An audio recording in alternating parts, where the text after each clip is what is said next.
தயவு செய்து கிறிஸ்தவங்க எல்லா நேரத்திலும் தன் நடக்கையில் வெளிப்படுத்துறவங்களா இருக்கணும். ரோட்டில் நடந்து போகும்போது ஓரமாக போங்க, அடுத்தவங்க இடர் இல்லாமல் போங்க.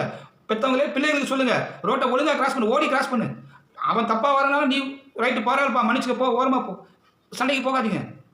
தயவு கூர்ந்து இன்னைக்கு கிறிஸ்தவங்க எப்படி இருக்கணுங்கிறத வேதத்தில் எவ்வளோ தெளிவாக சொல்லப்பட்டிருக்கல. நீங்கள் வேதத்தை அறிவிக்கிறவங்க சொல்ல மாட்டாங்க. தயவு கூர்ந்து அவங்க சொல்லுவாங்க, அவங்க சொல்கிறதுபடி போகாதீங்க.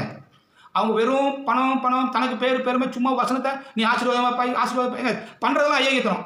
எப்படி அவங்களை ஆசீர்வதிப்பார் தேவன்? ஒரு நிமிஷம் யோசிச்சு பாருங்க. ஒவ்வொருத்தரும் இருந்துட்டு கை வைங்க. லஞ்சம் வாங்குவாங்க, எத்தனை கேவலமான காரியம் செய்கிறாங்க.